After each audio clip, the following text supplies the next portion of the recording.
Hello lovies and welcome back to my channel. My name is Margrette, and if you have not subscribed to my channel, kindly do so by clicking on the subscribe button below and tapping on the notification bell so that you will be aware of new uploads.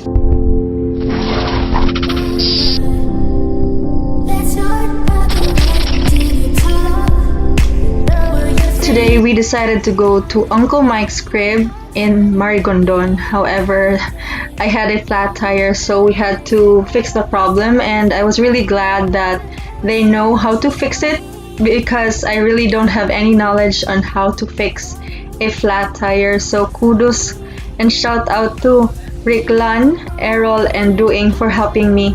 They also helped me and guided me on the road because I was not familiar with the road. There were potholes and everything. So thank you so much for a memorable, and I learned a lot today. So thank you so much for helping me, guys. We went out of Palalay compound exactly 5 a.m. and got back home 9 a.m. It really was a fun experience.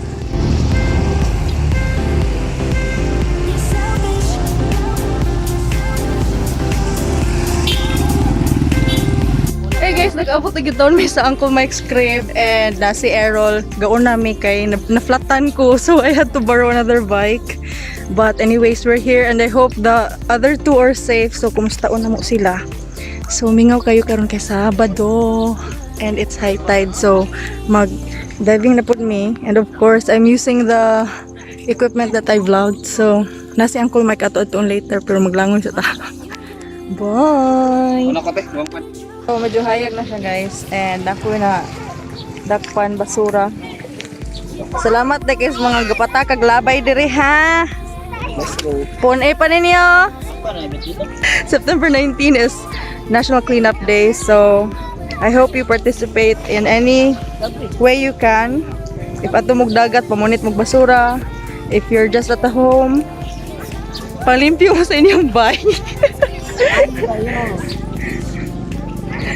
Nakaabot na gitawon si Doing og si Riklan. Naayo na gid ang bike. Sige, so mga unsa mi kadiyot din manguli na mi taon. Bye. For those of you who do not know, Uncle Mike's crib is one of the most famous diving spots here in Lapu-lapu City. And make sure to bring kulafu for Uncle Mike. These are the equipment that I vlogged, and this is the bike that I borrowed from my husband. And this is actually a new food spot within Uncle Mike's, and sadly visitors left a lot of trash, and it's going to be National Cleanup Day this September 19. I hope you guys leave no trace and always make sure to pick up trash whenever you see them, especially when it's in the sea or in the areas near the water. This is one way to help our planet.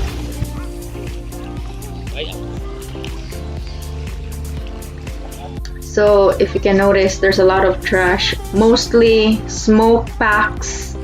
So I hope the next time you visit Uncle Mike's, please do take the trash along with you. Hey guys, so meet Uncle Mike. Hi. Amot na gid mi sa balay. Medyo kapoy jud tong biyahian. Layo-layo gud mi gi biyahian padong dito ni agi mi og Marigondon. And I felt that it was a lot safer if moagi mi Cordova padong uli kay gamay ra kay sakyanan. Dili kay Mr. Mia kay grabe ka hutandan diha. Shout out lang dai ko sa mga driver na hawg kisdan, labi na sa mga motorcycle drivers, tricycle drivers, and van drivers na maski nagpapidpid na taon mis gutter dapit, sige gyapon sila busina. Shout out guys. So mora to, I hope you enjoyed our mini tour in Lapu-lapu, and naflatan jud mi, so pasensya na ni mga butoy-butoy kay murag badong na nako. So thank you so much for watching this video and showing your support. Once again, please don't forget to leave a like. If you have any questions about the place or about anything in the video, please do leave them in the comments below, and also subscribe to show your support by tapping on the subscribe button and also the notification bell so that you will be aware of new uploads. See you on September 19 and 20 for the National Cleanup Day. I hope you do your part in saving our planet. Your small act will go a long way. Thank you so much, lovies, and have a great day. Bye!